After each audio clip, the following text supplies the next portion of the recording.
출애굽기 19장 19절 말씀에서 나팔 소리는 하나님의 위엄, 권위, 하나님의 명령을 상징합니다. 그러니까 여호와께서 모세에게 은나팔을 둘을 쳐서 만들어라. 나팔의 모양은 관은 가늘고 길게, 그리고 주둥이는 넓은 모양이다. 그래서 쳐서 만들라고 하는 망치질 하라는 뜻으로 얇은 은판을 망치로 두들겨 만들어라, 이런 뜻입니다. 이 은나팔은 제사장이 백성들을 소집해서 예배드릴 때, 진행하려고 할 때, 그리고 전쟁을 시작할 때 썼습니다. 그러니까 우리가 이것이 유래가 되어서 후에 나팔로 한 해의 시작을 선포했고, 안식년의 시작을 선포했고, 신년을 선포했고, 나팔절의 절기가 만들어집니다.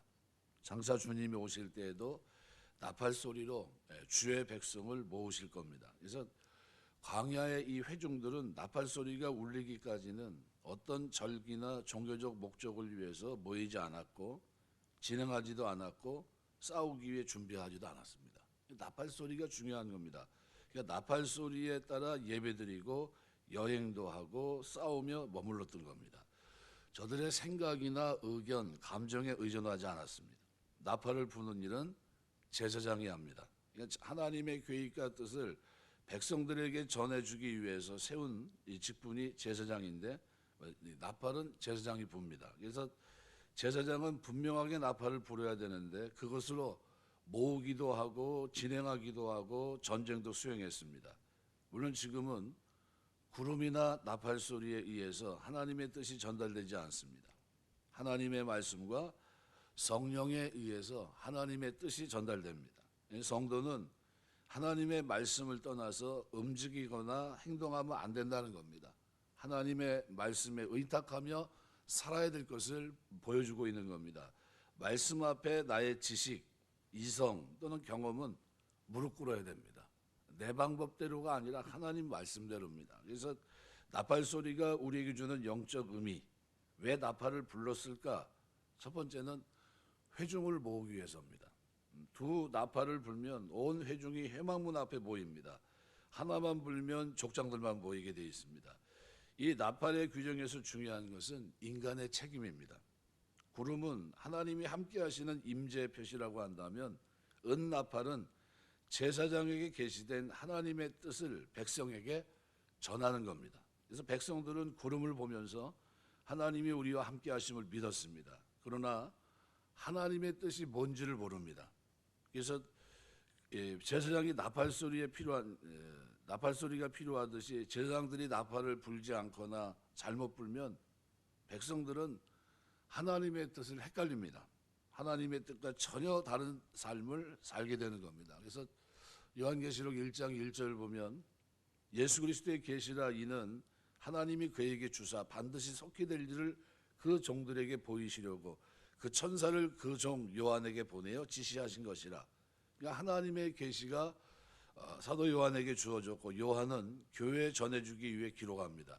이 중요한 계시의 말씀을 먼저 목회자가 바로 알고 교회에 전달하는 겁니다. 그래서 성경을 잘못 해석하면 하나님이 원하는 뜻과 괴리감이 있는 잘못된 삶을 살아갈 수 있다는 겁니다. 그래서 바울은 이 사실의 중요성을 고린도서 14장 8절에서 이렇게 표현합니다. 만일 나팔이 분명치 못한 소리를 내면 누가 전쟁을 예비하리요? 그랬습니다. 그러니까 나팔이 분명한 소리를 내야 됩니다. 아, 이거는 전쟁이구나, 이거는 모이는 거구나 하는 것을 정확하게 어떻게 구분해야 된다는 거죠. 그러니까 백성들이 나팔에 따라 움직이기 때문에 분명하게 불어야 됩니다. 우리의 증거로 인해서 사람들이 성막, 즉 교회로 모이게 됩니다. 우리가 할 일이 뭡니까? 우리의 삶이 분명한 메시지가 돼야 된다는 거예요. 나의 증거가 나팔이 되어서 저 사람 보니까 교회 나가야 되겠구나 하는 생각을 가질 수 있어야 됩니다. 예수를 믿어야 되겠다 하는 그런 마음이 불러일으켜져야 된다는 거죠. 아무리 예수 믿으세요 전도해도 사람들의 마음이 완악해서 교회를 출입하려고 하지 않습니다. 뭘 필요로 합니까? 증거를 필요로 합니다. 그러니까 말씀대로 순종하는 삶, 이것이 다른 사람이 주 앞에 나오게 하는 비결입니다. 죽었다 다시 살아난 나사로 때문에 많은 사람이 예수를 믿은 것처럼, 바나바 때문에 주님께로 큰 무리가 오는 것처럼, 나의 생활, 나의 신앙, 나의 헌신을 통해서 많은 사람들이 주 앞에 돌아올 수 있도록 해야 됩니다. 이것이 하나님의 백성들의 책임이에요. 두 번째는 백성을 진행하도록 부릅니다. 그래서 오늘 본문 5절에 보면 너희가 그것을 크게 볼 때에는 동쪽 진영들이 행진할 것이요. 그러니까 하나님은 나팔 소리를 통해서 하나님 백성에게 질서와 순종 의식을 주입시킵니다. 이것은 하나님의 진행 명령입니다. 나팔 소리는. 그러니까 이 소리를 들은 백성들은 이유 없이 장막을 거두고 진행합니다. 아무런 거기다 이유를 달 수가 없어요. 나팔 소리가 딱 불면 가야 되는 겁니다. 그래서 이 하나님의 주권을 인정합니다. 하나님이 우리와 함께 동행하신다는 것을 알고, 그리고 거기서 위로와 격려를 받으면서 진행합니다. 92년도 바르셀로나 올림픽 때 데릭 레드먼드라는 선수가 아주 감동적인 사건이 하나 기록이 되어 있었는데요. 이 사람은 400m 영국 대표로 우승 후보였는데 경기 도중 근육 경련으로 그냥 쓰러집니다. 관중석에서 그의 아버지가 49살이었는데 짐이라고 하시는 분인데 스타디움에 앉아있다 뛰어내려서 아들에게 달려갑니다. 경기 진행위원이 만류했지만 뿌리치고 아들을 일으켜서 껴안고 함께 달려서 골라인까지 결국은 완주합니다. 아들은 감격했고 수많은 관중들이 마음의 감동을 불러일으켰는데 함께 뛰며 격려해주는 아버지 이런 타이틀로 그걸 이제 장식했는데요. 나팔을 불어 행진을 도와주는 사람이 이 아버지와 같은 사람입니다. 나그네로 신앙생활하면서 오늘 우리에게 얼마나 많은 격려와 위로가 필요한지 모릅니다. 동시에 다른 사람을 격려해줘야 됩니다. 서로 돌아봐 격려하고 권하라고 말합니다. 히브리서 10장 24절 말씀대로 이 순례자의 길을 가는 동안에는 격려가 필요해요. 격려한다는 말은 사람이 내 곁에 서 준다는 뜻입니다. 그러니까 우리가 상대를 좀 칭찬해주고 격려해줘야 됩니다. 선한 말은 우리 마음을 즐겁게 해줍니다. 잠언 12장 25절. 그러니까 우리가 다른 사람을 칭찬하는데 굉장히 인색합니다. 그러니까 뭐 좀 잘하면은 잘한다고 좀 해주고 이러면 될 텐데 그러지 않아요. 남을 칭찬하고 편하게 해주는 것보다 비판하고 불평하는 경향이 많이 있습니다.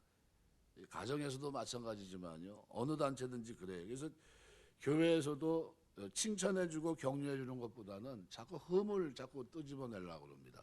그러면 안 됩니다. 비판하기를 좋아하는 사람들은 은연중에 그렇게 돼요. 그게 습관처럼 되면 그 별미가 됩니다. 남의 말하기 좋아하는 자는 별미와 같아서 뱃속 깊은 데로 내려가느니라 그랬어요. 그리고 막 그게 습관이 되면요, 그거 고치기 쉽지 않습니다. 예배는 은혜 중에 잘 마치고 친교실에 가서 말 한마디 잘못하면 거기에 시험 드는 거예요. 아무것도 아닌데 시험이 들거든요.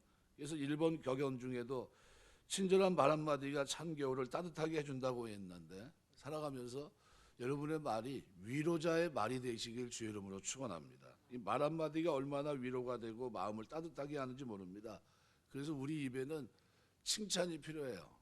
한 몇 년 전에 나온 책 가운데 칭찬은 고래도 춤추게 한다 그러잖아요. 우리가 이 칭찬이 많이 필요합니다. 칭찬은 그 사람을 성장시켜 줍니다.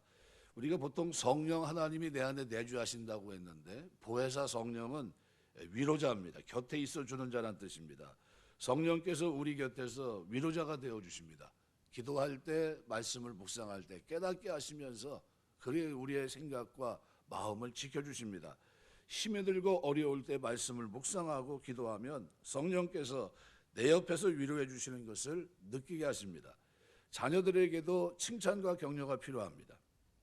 미국의 감옥 전도자 가운데 빌 그레드라고 하는 사람이 있는데 감옥에 있는 1000명의 죄수들에게 물어봤다고 합니다. 여러분 중에 어릴 때부터 너는 감옥에 갈 것이다 이렇게 이야기 듣고 자란 사람이 있으면 손 들어보십시오 이렇게 물었습니다. 근데 놀랍게도 1000여 명 대부분이 손을 들었다고 합니다. 이거 어렸을 때부터 행동을 보면서 계속해서 뭐 한 겁니까? 저주한 거예요. 누군가 변화시키려고 한다면 우리가 칭찬과 격려를 해줘야 됩니다. 피곤하고 힘든 세상에서 다른 데 가지 않고 교회 나온 사람 뭐가 필요합니까? 위로가 필요한 겁니다. 하나님의 위로, 성령의 위로가 필요하고 말씀의 위로가 필요하고요. 바로 함께 그 길을 걷는 우리 서로 간의 위로가 필요한 겁니다. 여러분들이 서로 위로해 주지 않으면 위로 받을 데가 없습니다. 좋은 말, 선한 말, 격려의 말, 칭찬의 말, 이런 말들이 필요합니다. 이것이 우리가 이 땅에 순례자의 길을 가는 동안 한 주 하루하루를 힘있게 사는 비결입니다. 나의 좋은 말 한마디가 성도를 살게 하고 교회를 살게 합니다. 이 기독교 상담 요즘은 많이, 전에는 이거 밥 먹고 살겠어 했던 게 상담학입니다. 근데 이제 이 상담학 가운데 레리 크릭이라는 사람이 가장 큰 문제가 말을 더듬습니다. 말을 더듬으면 말이 제대로 전달이 안 되니까요. 듣는 사람도 거부감을 느끼고, 학생 시절에 한 번은 말을 하다가 심하게 더듬으니까 아이들이 웃었어요. 근데 웃음이 그치니까 그만 그 자리를 피하고 맙니다. 너무 창피해서 다시는 사람들 앞에 서지 않겠다고 다짐하고 살아가요. 그러던 사람이 이제 청년이 되고 장년이 돼서 어느덧 대중기도를 하게 됐는데, 대중기도하는 첫날 또 말을 또 더듬어 버립니다. 예배 중에 도망가고 싶은 겁니다. 도망가는 그를 장로님이 붙들어요. 그리고 레리야, 너 기도 오늘 진짜 은혜로웠다. 참 고맙다. 내 기도에 하나님께서 100% 응답할 거라고 난 생각한다. 이 격려의 말을 그가 듣고 인생이 바뀌어요. 그가 최고의 지도자로서 이제 살게 됩니다. 우리가 입을 열어서 나팔을 불 때 광야와 같은 세상을 사는 성도들에게 힘이 되고 생명을 불어넣는 말을 해야 됩니다. 우리 모두가 위로와 칭찬이 필요합니다. 겉으로 보기에는 아무 문제가 없지만 내면을 들어가 보면 상처가 많아요. 서로 위로하고 격려해 주시길 주의 이름으로 축원합니다. 이사야 40장 1절 보면 내 백성을 위로하라, 이렇게 분명히 얘기합니다. 이것은 하나님의 명령입니다. 위로의 사람이 돼서 하나님의 위로를 받게 되시길 주의 이름으로 축원합니다. 세 번째로는 언제 부냐 하면 전투할 때 불어야 됩니다. 오늘 9절 한번 볼까요? 네, 9절에 이렇게 표현합니다. 너희 중에 너희가 자기를 압박하는 대적을 치러 나갈 때에는 나팔을 크게 불지니, 이 뭐 별 의미가 있나? 우리 여호수아서를 보면 처음에 이해가 되지 않는 장면이 나옵니다. 뭡니까? 여리고성을 무너뜨리는데 왜 나팔을 불지? 라는 거예요. 그죠? 근데 6장 16절에 보면 이렇게 표현합니다. 여호수아 6장 16절. 일곱 번째 제사장들이 나팔을 불 때 여호수아가 백성에 이르되 외치라, 여호와께서 너희에게 이 성을 주셨느니라 그랬어요. 뭐 불고요? 나팔. 나팔은 뭐 할 때 분다고요? 전쟁할 때 분는 겁니다. 근데 전쟁이 시작해 대적과 이제 가나안 칠족속을 무너뜨리려 들어가는데 그때 뭐를 하고 있습니까? 나팔을 불게 합니다. 제사장이 나팔을 불고 소리쳤던 겁니다. 하나님께서 대적에게서 구원하시겠다고 말씀합니다. 그러면 하나님의 대적에게서 구원하시겠다고 말씀한 나팔을 부는 행위는 여호와의 주권을 인정하고 하나님을 신실히 의뢰하는 행위입니다. 오늘 영적 전쟁에서 우리 주변을 보면 우리가 듣고 보는 것이 전부 우리의 신앙을 약하게 하는 것뿐입니다. 성도들이 보고 듣는 것이 심령을 상하게 하는 것들 뿐입니다. 사단의 유혹, 시험, 이런 것들이 가득합니다. 그런데 우리가 분명하게 말씀으로 무장하면 사단의 공격을 이길 수 있습니다. 마귀는 강력한 원수입니다. 예수님을 공격한 존재고요. 3번이나 시험을 했던 존재입니다. 욥을 괴롭혔고 다윗을 넘어뜨렸고 베드로를 거꾸로 틀린 사람이고요. 아브라함을 우스운 사람으로 만드는 게 이 사단입니다. 6천년 동안 계속 사람들을 지옥으로 끌고 가는 일만 했던 사람이 누굽니까? 마귀입니다. 이 분야의 전문가예요. 이 사단이 먹는 문제, 명예 문제, 부귀 문제를 가지고 유혹합니다. 그때 주님은 뭐로 이기십니까? 기록하였으되 말씀으로, 하나님 말씀으로 모든 시험을 이기십니다. 사단을 이기는 무기는 하나님 말씀밖에 없습니다. 말씀의 나팔을 불면 우리 하나님이 약속대로 사단을 이기게 하세요. 하나님의 전신갑주를 취하라 그랬어요. 그 성령의 검, 하나님의 말씀을 가지라 그랬습니다. 이게 우리의 검이에요. 하나님의 뜻대로 사는 동안에. 욥은 그러면 일생을 살아가는 동안 그 어려운 시험에서 어떻게 사단과 싸워 이겼습니까? 일정한 하나님 말씀을 먹었다고 표현합니다. 육의 음식은 마음을 너무 상해서 먹지 못한다 할지라도 내가 하나님 말씀은 어떻게 해요? 일정하게 먹었다고 표현합니다. 그래서 욥기 23장에 보시면요, 12절에 이렇게 표현합니다. 내가 그의 입술의 명령을 어기지 아니하고 정한 음식보다 그의 입의 말씀을 귀히 여겼도다 그랬습니다. 우리 살아가면서 하나님 말씀을 귀하게 여기시길 주의 이름으로 축원합니다. 우리가 사단은 나의 가장 약한 부분을 이용하고 의심을 하게 합니다. 또 넘어지게 해요. 우리의 기대 소망을 의심하게 합니다. 세례요한 같은 위대한 전도자도 감옥에 있을 때 의심을, 그 마음속에 의심이 일어나게 하니까요, 어떻게 합니까? 제자를 보내 묻습니다. 오실 그이가 당신입니까? 아니면 다른 일을 기다려야 됩니까? 이렇게 묻게 합니다. 누가 그 일을 했습니까? 사단이 그 마음에 의심을 불어넣었던 거예요. 많은 사람 앞에서 보라, 세상 죄를 지고 가는 하나님의 어린 양이라고 선언하신 분입니다. 절대 실족지 않기 위해서 오늘 우리에게 필요한 것이 있다면 말씀 위에 굳게 서는 겁니다. 히브리서 3장 13절, 오직 오늘이라 일컫는 동안에 매일 피차 권면하여 너희 중에 누구든지 죄의 유혹으로 강팍해 됨을 면하라 그랬습니다. 우리 병이 많은데 당뇨병도 있고 고혈압도 있고 이런 같은 병이 하루 만에 오는 병이 아닙니다. 오랜 동안 습관으로 옵니다. 초기 증세가 있다고 그럽니다. 초기 증세는 자기 멋대로 사는 거죠. 막 먹고 마시고 무리하면 결국 나중에 가서는 의사도 약도 어쩔 수 없는 상태가 됩니다. 하나님 말씀으로 양심의 소리를 교훈하는데 듣지 않고 사단이 마음을 굳게 하면 넘어지는 겁니다. 마음이 단단해지면 로마서 1장 24절, 하나님이 저희를 마음의 정욕대로 더러움에 내어버렸도사 저희 몸을 서로 욕되게 하셨다 그랬습니다. 하나님께서 마침내 포기하시고 내어버리신다는 뜻입니다. 하나님 말씀대로 사는 것, 말씀대로 살아 영적 전쟁에서 승리하는 것, 선한 싸움을 싸우고 영생을 취하는 것, 이것이 성도의 나팔입니다. 우리 살아가면서 하나님 앞에 살아가는 동안 나팔 소리 내며 사시길 주의 이름으로 축원합니다. 말씀 맺겠습니다.